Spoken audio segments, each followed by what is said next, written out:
All right, welcome to class, everyone. Okay, so this is our second lecture on partial differential equations, and today we're going to derive the 1D heat equation and solve it for some limited conditions. Okay, the 1D heat equation. And this is really going to start setting the frame for some of the advanced stuff that we're going to learn next week and the week after and for the next 4 or 5 weeks.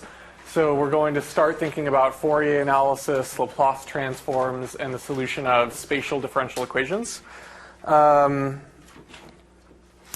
I found this book in a dumpster. It's called The Analytical Theory of Heat. Any guesses who wrote this book? It's written a long time ago. Let's see when it was written. I found it in a dumpster last year. Okay, it was written 200 some years ago. Not Newton, not Euler, not Laplace. Good guesses, all of them. Not Maxwell. Fourier. Okay, so Fourier wrote his original works on heat transfer. It's part of the reason he developed Fourier transforms in the first place. Extremely powerful theory. In his preliminary discourse, this is actually one of the few books written in that time that's actually readable. It's very well written. It's still readable today. And he has about 10 pages or 20 pages just discussing why heat transport's important. So he talks about climate change, the seasons, all kinds of interesting things that we still care about. And he says, heat, like gravity, penetrates every substance of the universe. Its rays occupy all parts of space. The object of our work is to set forth the mathematical laws which this element obeys. The theory of heat will hereafter form one of the most important branches of general physics. And that's certainly true. So we're going to start with the simplest 1D heat equation, and we're going to build up from there, and we're going to use this to motivate the tools that were developed by people like Fourier, like Laplace, to actually solve these PDEs that we still use today. Okay? Now there's 3 steps in dealing with a partial differential equation. The first step is deriving the PDE. And essentially this means that we're codifying some kind of physical intuition or some kind of observations that we have about a system into a mathematical form. Next, we want to solve the PDE. And hopefully, if we're really good, then we can understand the solution and interpret our results. So we gain some kind of interpretation. Okay? So this is generally what I mean when I say that we're going to learn about PDEs. It doesn't just mean we're going to learn how to solve them. We're also going to learn how to code up physics into a PDE and how to interpret the solution of a PDE in terms of building our physical intuition. Otherwise, they'd be pretty pointless to just learn how to solve an equation. Pointless, but interesting. Okay, so the 1D heat equation, we're going to consider the temperature distribution in a thin rod, probably of something like metal. Okay? So consider the temperature distribution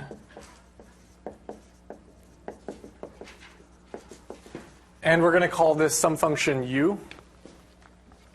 And that function depends on both space and time, so it's spatially varying and it's evolving in time, in a thin metal rod. And I'm saying thin because I want to be able to assume that this thing is basically 1D and I don't have to worry about cross sections or 2D effects or anything like that. Okay, so I have this thin piece of metal.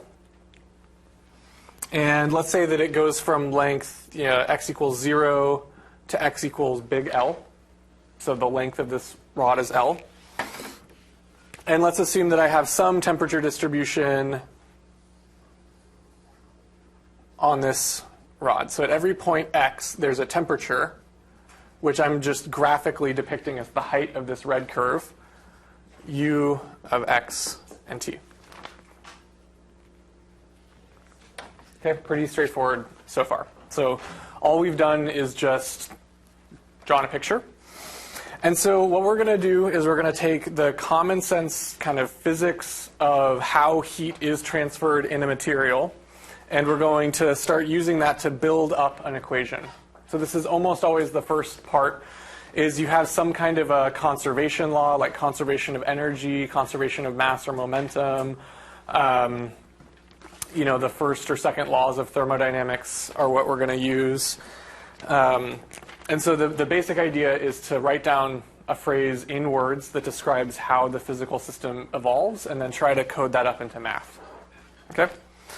So the words are, okay.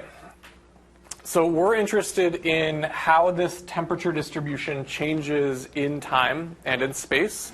So we're interested in things like rates of change of this temperature in time and rates of change of the temperature in space. So the rate of change of heat energy, and this is a rate of change of heat energy in time, and this is also at every point x. So at any point x, the rate of change of heat energy in a little section in time is equal to what? Well, how can my heat energy in a little segment change in time?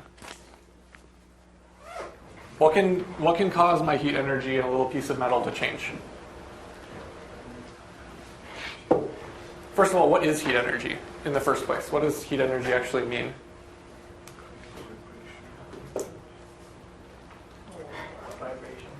Yeah, molecular kinetic energy, right? Vibrations. So these things are moving around with some molecular kinetic energy, and they bump into each other, and they transfer their molecular kinetic energy. And what do we call that? We could call it like thermal diffusion or heat flux. Okay? So this is the rate of change of heat energy in time at any given point x. Is the heat flow through the boundaries, kind of if you drew a box around that point. So the heat flow, or heat flux, just a fancy word for flow, through the boundaries. And this is, again, at some point x. And what else can cause the heat to change in this rod?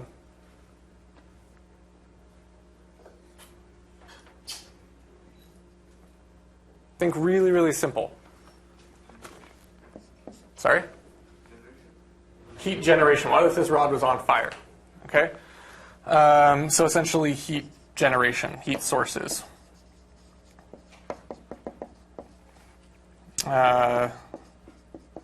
So for example, I'm sure most of you know about the thermite reaction, which is one of my favorite of all chemical reactions because you can basically make it. Well, I'm not going to tell you how to make it, but it's relatively easy to make. And it has its own fuel and its own oxidizer, so you can't put it out. It burns extremely hot. It'll burn right through solid metal. But you could basically model it as it is itself basically a metal, but it actually has heat generation because there's chemistry going on. Okay? So the system itself might have some chemistry that's causing heat generation at different locations along this rod. But for most of what we're going to do, we're going to assume that that's 0 because it's a little complicated. Okay, so let's code this up into math. How do I quantify heat energy in terms of temperature? What are the things that matter for heat energy in some material? Okay, specific heat. What's specific heat?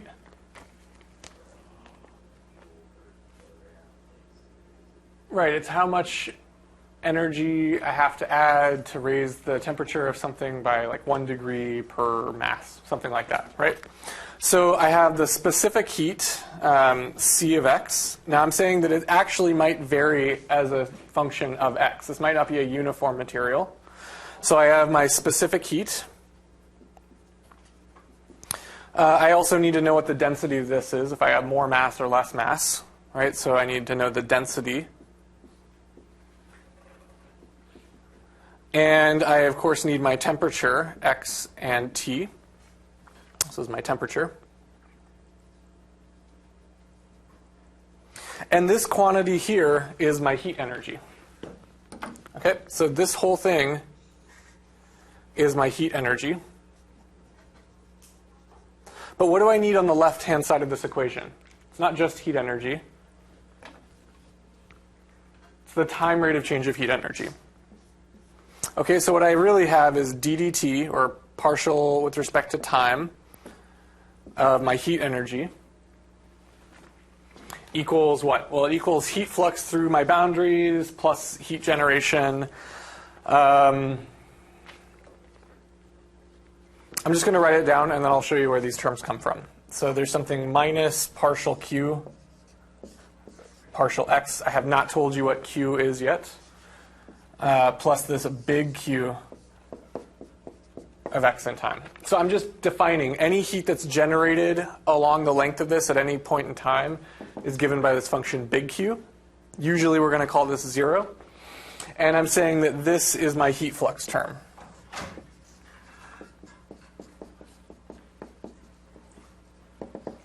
Okay, so I need to explain to you how I got this heat flux term, what it means.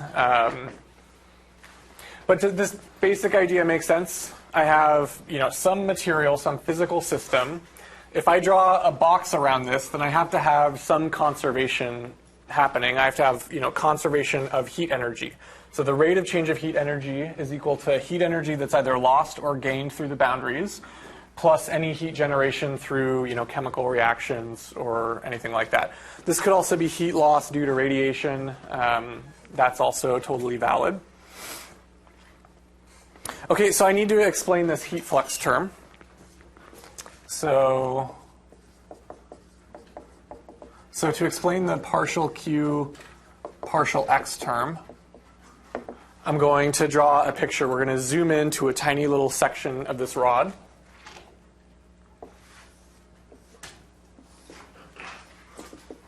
Okay, so this is a little section of the rod from X to X plus delta X. And what I'm doing is I'm defining this function Q, which is just the heat flux through this little surface area.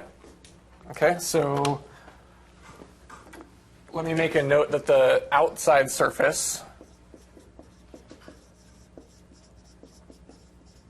is insulated. So this is a fundamental assumption that we usually make in this problem. It's a silly assumption, and we're going to break it in about 15 minutes. But we're going to assume for now that our steel rod has an insulating sheath around it. So it can only conduct heat to its neighboring pieces of the metal rod and maybe through the end pieces. Make sense? We're going to insulate it. So there's no heat flux out of the outer can part, only through the faces. And so we define this function Q of X and T is, what do I call it? I call it the heat flux from left to right.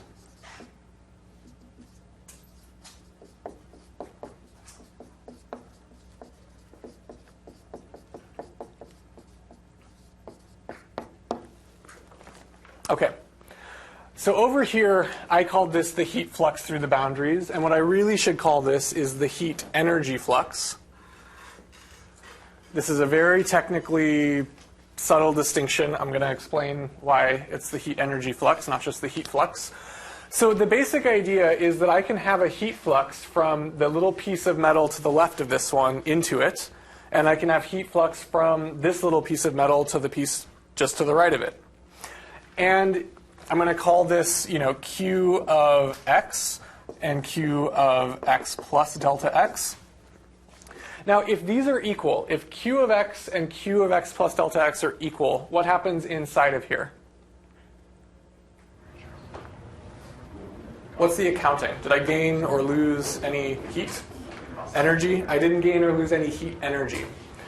So my heat energy change is given by the heat flux as I take the limit as delta x goes to 0 of this quantity. Okay, so I'm really not interested in the raw magnitude of heat flux, into or out of on the left side. What I really care about is what's the difference? What's the gradient of this heat flux through this element? So this is the gradient, partial Q, partial X. This is what's going to tell me if the temperature inside of this little box goes up or goes down, right? If Q at X and X plus delta X are equal, then my temperature stays the same. It doesn't go up or down because I have no heat energy entering.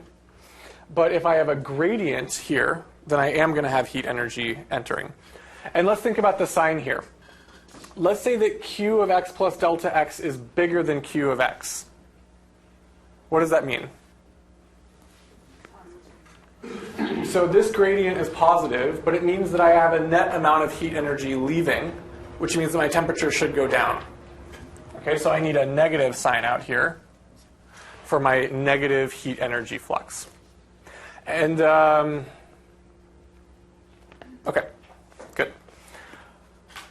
So this is my heat energy flux, meaning this is the term that has the capacity of raising or lowering the temperature in my segment. The only way I can raise or lower the temperature is to have an increase in heat energy in this location, more thermal kinetic energy.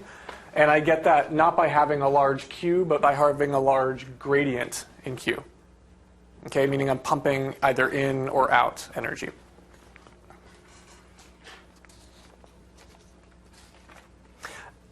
The physics of the situation is very interesting, very important, but it's less interesting and important for this class. I'm not going to expect you to be like an expert at all types of physics, but I do want to show you where these terms come from and that they really are like our ways of coding up physical intuition.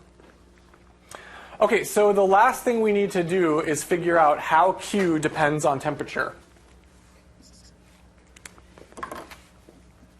Okay. So the last thing we need is how does Q depend on temperature? Right? Because I have this term in my equation that doesn't have anything to do with U, and I really want a partial differential equation in terms of my temperature. The change in temperature with respect to time is some function of my temperature. Okay, how many of you can tell me how the thermal heat flux depends on temperature?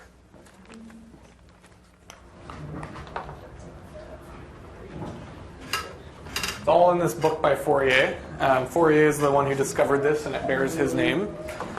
So it's called the Fourier's Law of heat convection. So Fourier made some observations. This is non-trivial. I'm basically taking like one of the greatest physical discoveries, and we're trying to derive it here in class. So if this is a little difficult, it's supposed to be. This is not all obvious to me, or it shouldn't be obvious to you either. So what are some observations about how temperature changes due to heat flux? How does temperature move in a solid? So for example, if my rod had a uniform temperature across the entire length, would there be any heat flux through it? Okay, so that's one observation. So no heat flux, meaning little q equals 0 when u equals a constant.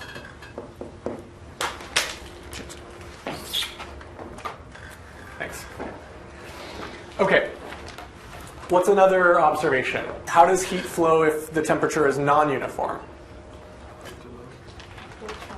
Lower temperature, or higher temperature. Yeah, exactly. So heat flux is positive from higher to lower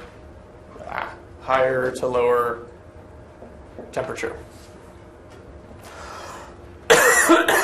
And what's the last observation about heat flux when there's a temperature difference or temperature gradient?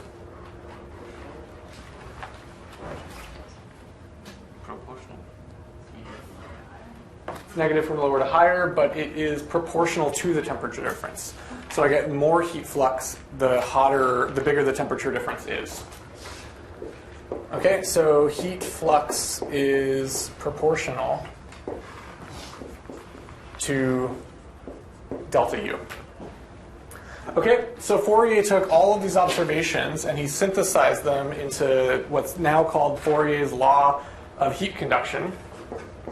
Fourier's law of heat conduction, pretty important. And the basic idea is that this function Q, the heat flux, is given by the gradient of the temperature. So Q of x and t, it's actually given by negative a constant times the gradient of the temperature. So if the temperature is constant, then it's equal to 0. If the temperature goes from lower to higher, then there's a negative heat flux. So a positive gradient means negative heat flux. That's what we expect. If temperature goes from higher to lower, then this is negative times a negative is a positive heat flux. And the larger the gradient in the temperature, the larger the difference between neighboring segments, the more heat flux there is. And this is purely based, now we understand that this is based on, statistical thermodynamics, the vibration of individual particles and quantum mechanics. But at the time, this was based on coarse observations of how fast things got colder. Okay? So this is a really important one. Okay, and finally, we can bring that into this kind of master equation and derive our heat equation. Okay? Any questions about this business of heat flux and being proportional to the gradient of the temperature and all of this stuff? Basically makes sense? Okay? We're talking about the conservation or the rates of changes of heat energy. Okay, so I'm just going to work above here. Okay, so what we have is, let's say that our specific heat and our density can, in fact, change over the span of the rod, but they don't change in time. Kind of makes sense. Like, let's say that the metal stays being a metal forever for the whole experiment. Then this time derivative doesn't affect specific heat. It doesn't affect density. It only affects the temperature. So I have C times rho times partial U partial T equals, and now I have this heat flux term, but I can plug in my new expression for Q. So this is equal to, my negatives cancel out, and I just get constant times the second partial derivative with respect to U of U with respect to X squared. Good. And I'm going to keep this Q term around for a little while, but this is just kind of, just in case something crazy happens, like my metal catches fire. Okay? Much simpler. So we've gone from, in words, what we think the system is doing, and some observations of what we know happens for hot and cold, objects. And we've derived an equation that has to be true if our assumptions were true. And this is basically the general form of the heat equation.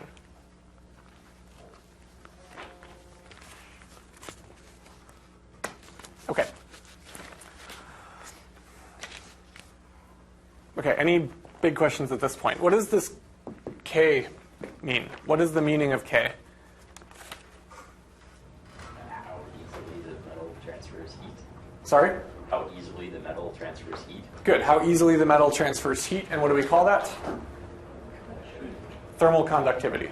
Okay, so K is the thermal conductivity, C is the specific heat, rho is the density, U is the temperature. These are all real things with real units. These are not, this equation is really what's happening in this metal. Now, I did something a little funny here. I've allowed my specific heat and my density to vary along space, but I could also allow K to vary along space, in which case this would really be a little more complicated. It would be partial x of k of x partial u partial x. Right? If the thermal conductivity changed over the length of my metal, then I would actually have to do the chain rule to get this term.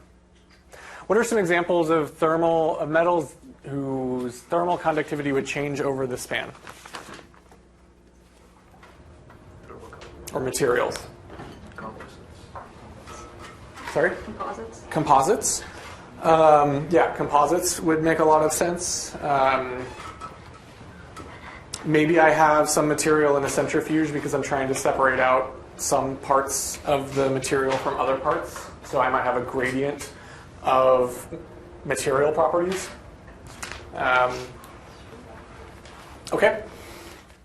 Good. So this is the basic idea of coding up kind of our physics into a differential equation. So there's a few things I want to do. I want to stop and let you ask questions for a little while. And I also want to show how we can make this system simpler and how we can make it more complicated and how we can solve it for a couple of conditions.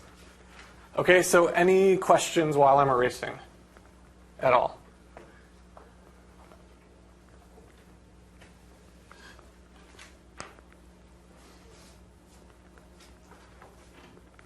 Maybe I shouldn't be erasing while I'm asking questions.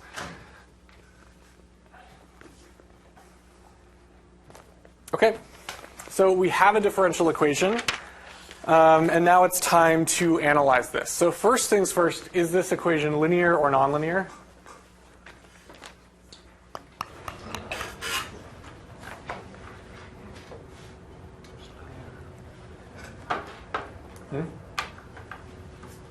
It's a little complicated. In my notes, I say it's nonlinear, but it's not that clear cut. These definitely change with respect to x, but they're not like functions of u. So that's not exactly nonlinear in the normal sense. What's interesting is that a lot of materials actually have a specific heat that is temperature dependent. This would be very nonlinear if my specific heat was a function of temperature and it multiplied another function of temperature. That would certainly be nonlinear. Any examples of materials whose specific heat depends on temperature? This is beyond my knowledge. I know that there must be some. The density usually does, though. Density definitely does. I'm almost sure that this is true of semiconductors. That's why your computer can only run so fast and so hot, because at a certain temperature it goes into thermal runaway, because this changes. Pretty sure. I'm guessing. I don't know. So that would be certainly nonlinear. What would be the easiest assumption we could make about our thin cylindrical piece of metal to make this equation simpler?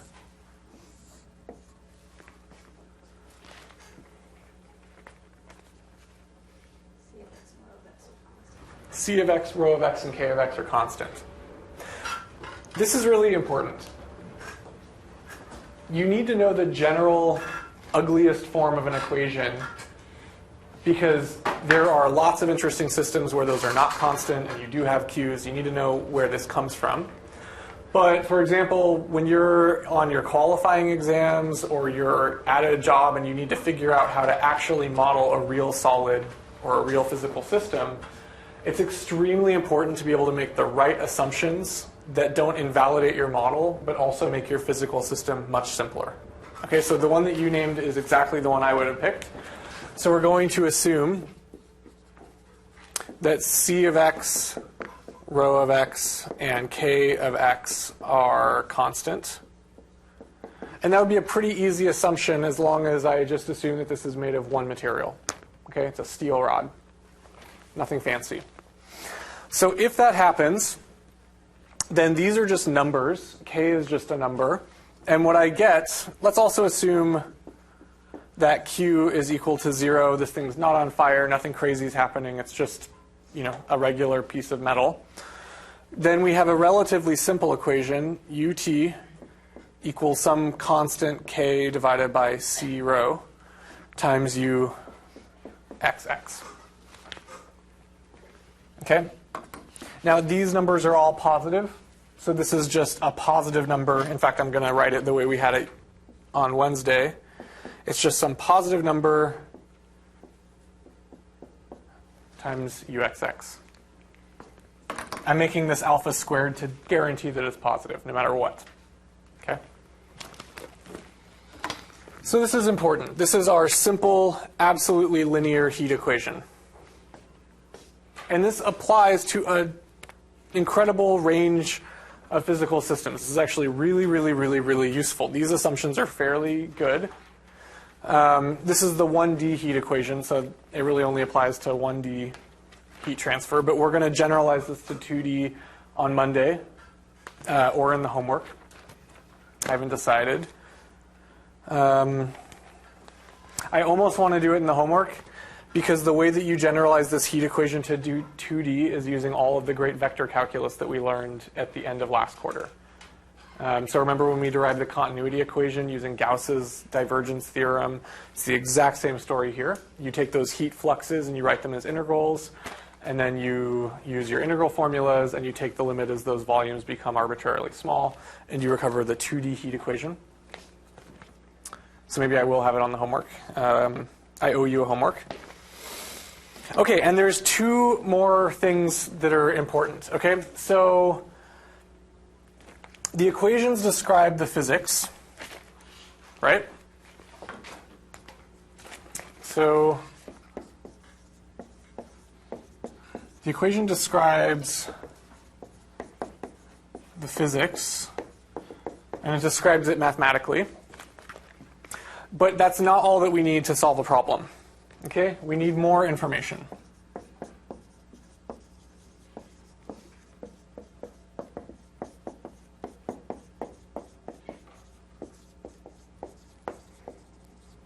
Okay, so what extra information do we need to actually solve a real physical problem? We certainly need to know the initial condition, right? This thing could have started with any temperature distribution, so we need to know initial conditions.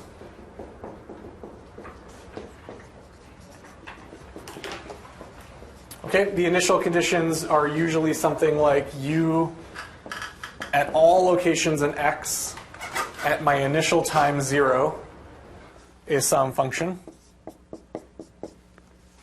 Initial means initial in time. So at time 0, what is my temperature? And we also need to know the boundary conditions. So I've already told you most of the boundary conditions, which is that this thing is insulating on the outside. But I haven't told you what happens at the end caps. Okay, maybe they're bare metal on the ends. We also need to know boundary conditions.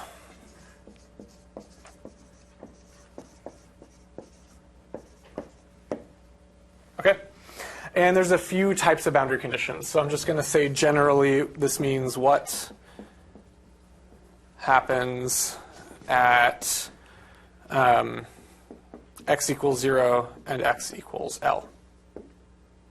Okay?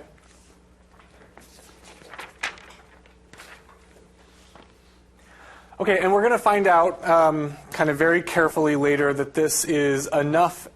It's sufficient and necessary to have all of this information to solve the entire problem. Solving the problem means I want to know what is my function, my temperature, at all points in space, at all points in time. That's the solution. Okay, so what are some common boundary conditions? The initial condition is pretty straightforward. I have an initial temperature distribution. I tell it to you. You know it. But there are different boundary conditions depending on what the system physics are. So what are some common boundary conditions?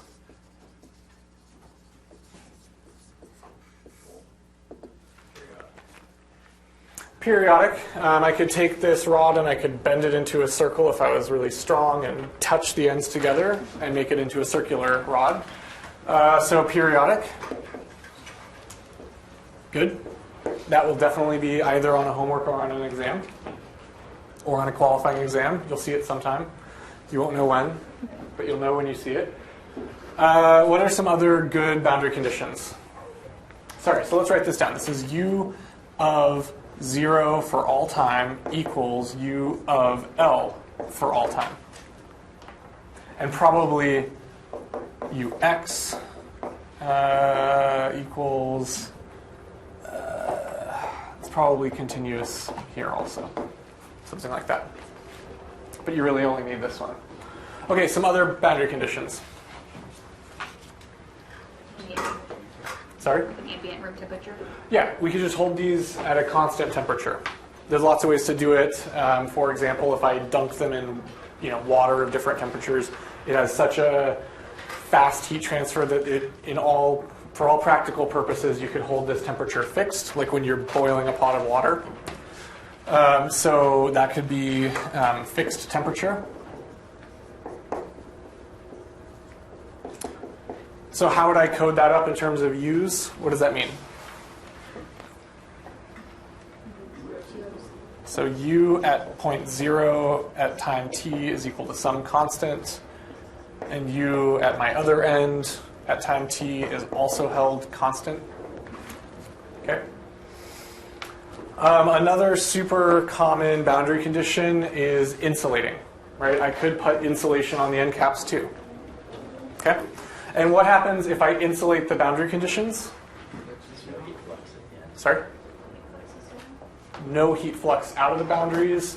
So this would be insulated. And no heat flux, we know, means that the x derivative is 0 at points 0 and L, at the end caps. There's no flux. There's no partial U partial x. Okay? So these are some super common boundary conditions, but there's all kinds of others. You could have mixed boundary conditions where you have a fixed temperature on one side and it's insulated on the other. This is going to be on the homework. I owe you a homework. It will be out today by the end of the day. It will be due next week. And I'm going to make it a little bit shorter because I'm giving you 1 week to do it. Okay? Also, you probably noticed that the homework has been a little bit harder this quarter than last quarter, and the grades have been a little bit lower. But I always grade on a curve, and I expect the exact same distribution, so I wouldn't worry as long as you're, within the same relative performance.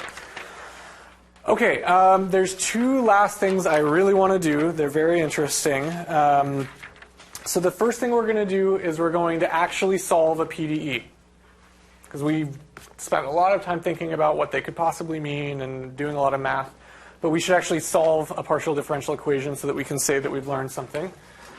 And then I'm going to tell you how this equation can get nastier in certain circumstances. It's pretty cool. Okay, so the first thing that we're going to solve is for an equilibrium temperature. I guess I'll just erase all of this. So what we're going to do is we're going to have the same one-dimensional rod, and we're going to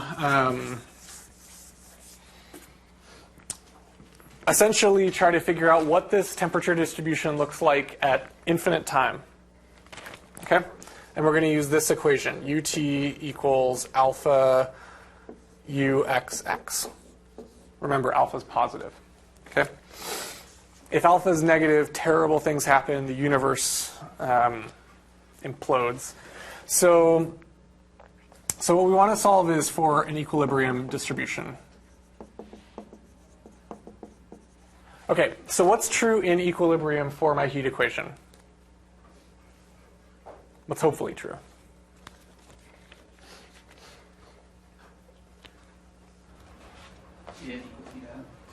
Heat in equals heat out.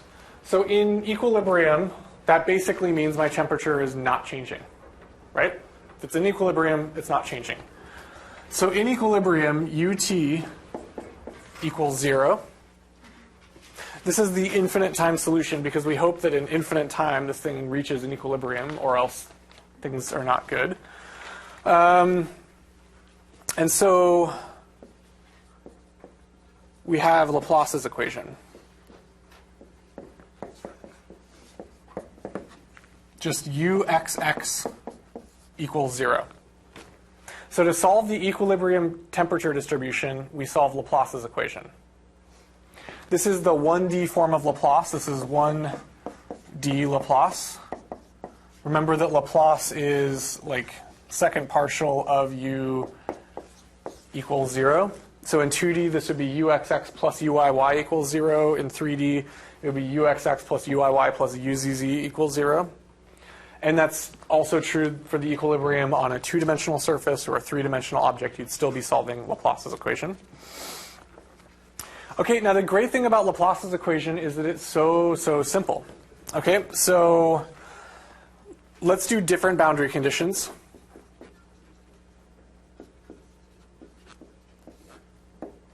So first, we're going to do a fixed temperature.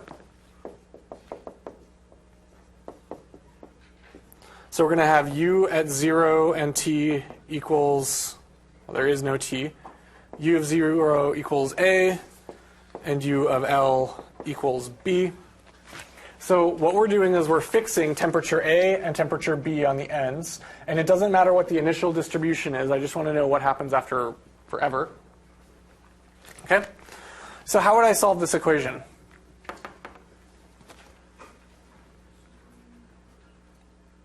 I mean, strictly speaking, this is no longer even partial, right? This is just, it's only a variable, a function of x. So I would just integrate this with respect to x twice. Okay, so what if I integrate both sides with respect to x? What's my left? Okay, I'm integrating this with respect to x. I get ux equals a constant, right? Okay, constant 1. And let's say I integrate this again with respect to x. What do I get? U equals c1x plus c2. I mean, there's no tricks. It's just that simple. Okay? So this is my function. U, my temperature, is this. It's linear. A linear function of x. And all I have to do now is satisfy my boundary conditions. So let's plug in x equals 0. Okay, so I have u of, this is u of x. So u of 0 just equals c2, which of course equals a. So c2 is a. My second constant is just a. And I can do the same thing. Now I'm going to plug in L for x. So u of L is c1 times L plus a. And what is my temperature at the right boundary condition? B. So temperature B. So I can solve for my other constant, and I get c1 equals b minus a divided by L.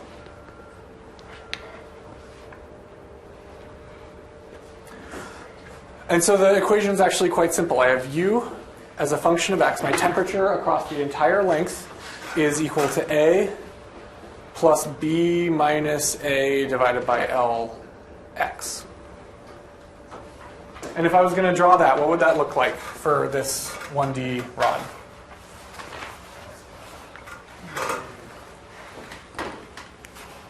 Just a straight line, right? I have temperature A, and it's going to go up to temperature B, and it does it using a straight line.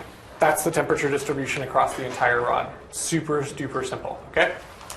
That's the infinite time equilibrium temperature distribution, if I have fixed temperatures on the outside. Okay, soon we're going to do this in 2 dimensions. We're going to have a square plate, and we're going to do the same thing. We're going to have a square plate, and we're going to specify a temperature distribution A, B, C, and D, and we're going to try to figure out what the temperature on this plate would look like if you held this temperature constant on the boundaries. And we'll plot this up in MATLAB. This is a little boring to plot in MATLAB. This one will be more interesting. Okay, should we do this for the insulated boundary conditions? Yeah? Okay. Good. So the basic idea doesn't change at all. You still have this equation. This is true whether or not your boundary conditions are insulated, fixed temperature, or mixed. This just comes from Laplace's equation. So now we have, what is it? U of x equals c1x plus c2.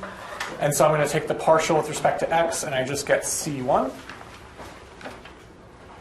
And what is my what do my insulated boundary conditions have for ux? Equal to 0. So c1 equals 0. because I have to have my partial of u with respect to x equal to 0 on the boundaries, which means it has to be 0 everywhere. And therefore, ux is just a constant. This was even easier. Okay, so we have our rod. Now, the solution for insulated boundary conditions, if I just have, insulation, styrofoam around this whole thing, the infinite time solution is a constant temperature. All the temperature at all points x are equal to each other. Makes sense, right? If I had, some steel rod and I had some initial temperature distribution, eventually it's all going to average out to one temperature. And if I don't let any heat enter or leave, I'm going to keep that uniform temperature distribution in the bar. I mean, that's basically what happens. If I had a steel bar sitting on the table all of lecture, it would be one temperature, right? No matter even if I held it on one end walking in and it was warmer on one end. So what does this constant temperature equal? It's not arbitrary. C2 is not arbitrary. What does C2 equal?